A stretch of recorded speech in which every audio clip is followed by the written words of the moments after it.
Khosrow I, also known as Anushirwan I the Just, was the king of kings of the Sasanian Empire from 531 to 579. He was the successor of his father Kavad I.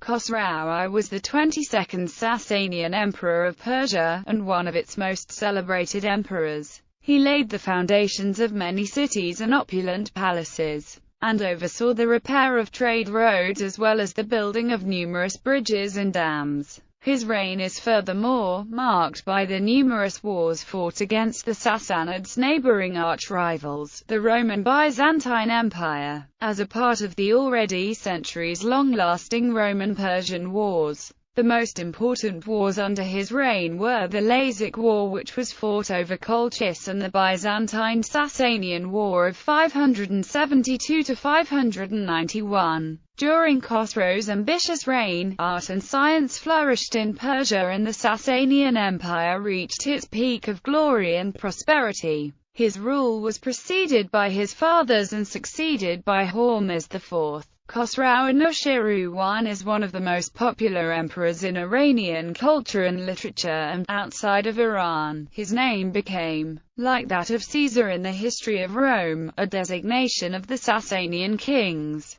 He also introduced a rational system of taxation, based upon a survey of landed possessions, which his father had begun, and tried in every way to increase the welfare and the revenues of his empire. His army was in discipline decidedly superior to the Byzantines, and apparently was well paid. He was also interested in literature and philosophical discussions. Under his reign, chess was introduced from India, and the famous book of Kalila and Dimnar was translated. He thus became renowned as a wise king. Early life, birthplace and family. Khosrow I was born in Ardastan, an ancient town which was built by the Achaemenids, and was close to the major city of Spahan. He was the third son of Kavad I, and had three brothers named Xerxes, Zamisp and Kavus. Khosrow's mother was the sister of Bawi, making Khosrow I related to the Parthian house of Isfahan. His father was involved with a group of Zoroastrians called the Mazdakites.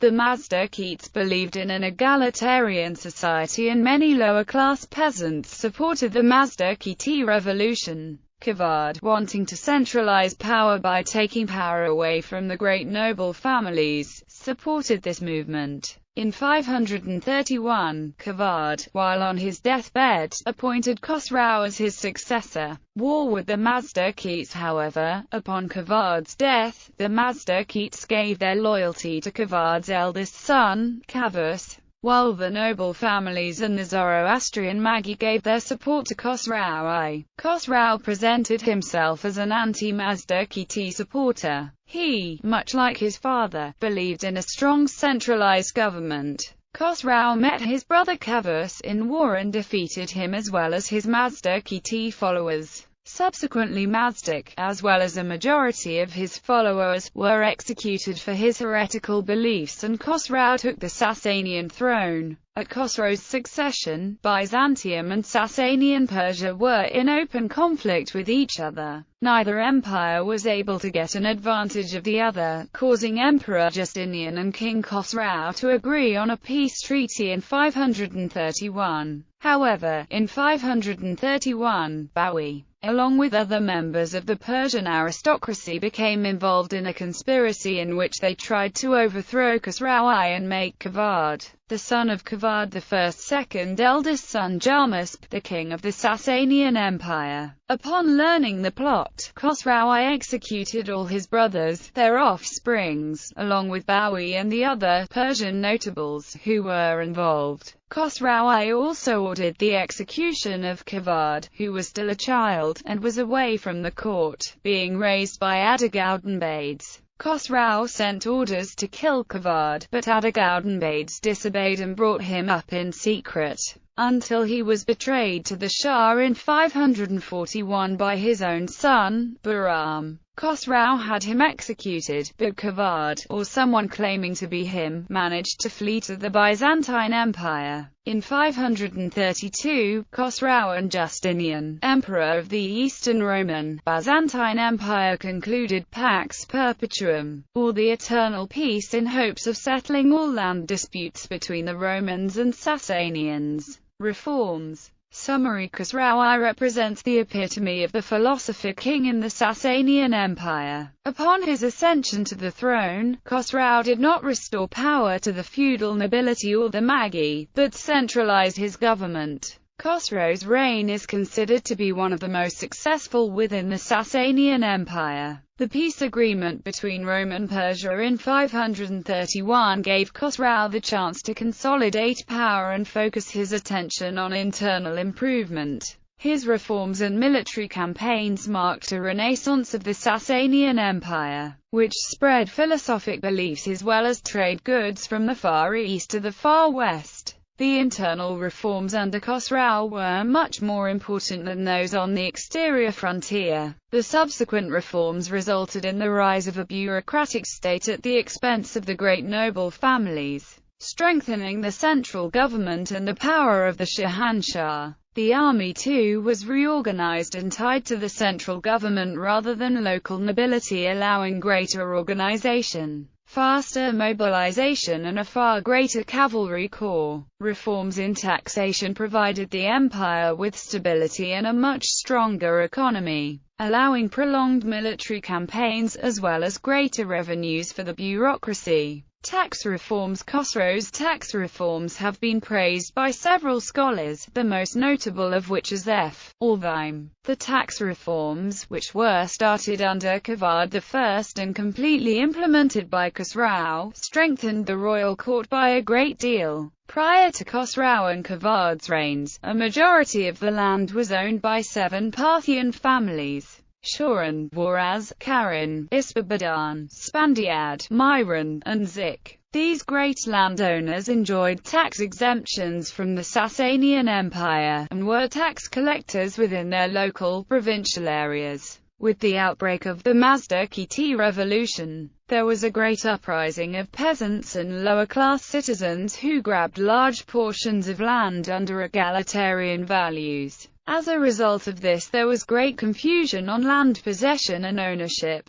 Khosrow surveyed all the land within the empire indiscriminately and began to tax all land under a single program. Tax revenues that previously went to the local noble family now went to the central government treasury. The fixed tax that Khosrow implemented created a more stable form of income for the treasury. Because the tax did not vary, the treasury could estimate fairly well how much they were going to make in revenue for the year. Prior to Khosrow's tax reforms, taxes were collected based on the yield that the land had produced. This system was changed to one which calculated an average taxation based on the water rights for each piece of property. Lands which grew date palms and olive trees used a slightly different method of taxation based on the amount of producing trees that the land contained. These tax reforms of Khosrow were the stepping stone which enabled subsequent reforms in the bureaucracy and the military to take place. Administrative reforms. The hallmark of Khosrow's bureaucratic reform was the creation of a new social class.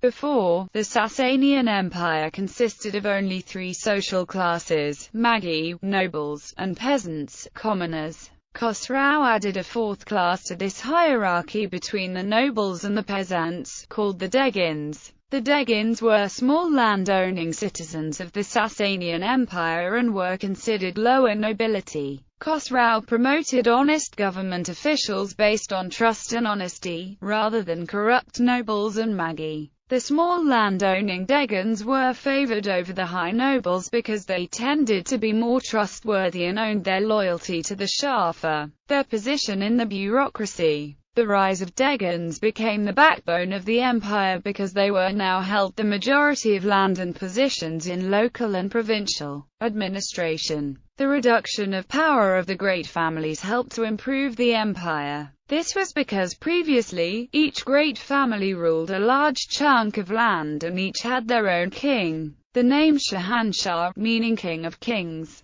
derived from the fact that there were many feudal kings in Sasanian Persia, with the Shahanshah as the ruler of them all. Their fall from power meant their control was redirected to the central government, and all taxes now came to the central government rather than to the local nobility. Military reforms. Major reforms to the military made the Persian army capable of fighting sustained wars and on multiple fronts as well deploy armies faster. Prior to Khosrow's reign, much like other aspects of the empire, the military was dependent on the feudal lords of the great families to provide soldiers and cavalry. Each family would provide their own army and equipment when called by the Shahanshah. This system was replaced with the emergence of the lower Deghan nobility class, who was paid and provided by the central government. The main force of the Sasanian army was the Savaran cavalry. Previously only nobles could enlist into the Savaran cavalry, which was very limited and created shortages in well-trained soldiers. Now that the Deghan class was considered nobility, they were able to join the cavalry force and boosted the number of cavalry force significantly. The military reform focused more on organization and training of troops. The cavalry was still the most important aspect of the Persian military, with foot archers being less important, and mass peasant forces being on the bottom of the spectrum. Khosrow made 4 military districts with a spabed, or general, in charge of each district. Before the reforms of Khosrow, the general of the Iranians controlled the military of the entire empire. The 4 zones consisted of Mesopotamia in the west, the Caucasus region in the north, the Persian Gulf in the central and southwest region, and Central Asia in the east.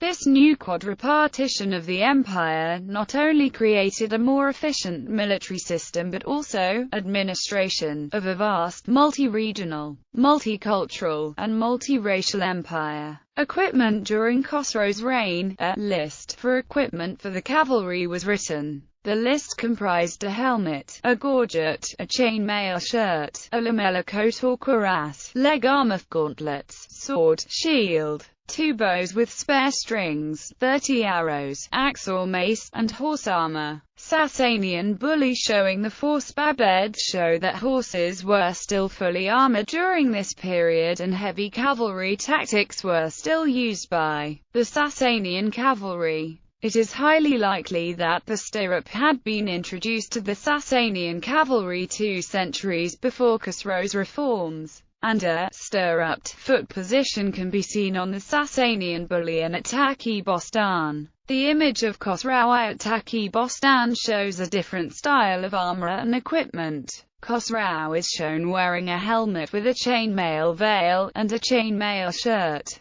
His horse is shown only wearing armor from the front. This style of armor shows some parallels with Sogdian armor of the 6th–8th centuries, as depicted at Afrajab and Panjakent, and may be related to a Sogdian style of armor.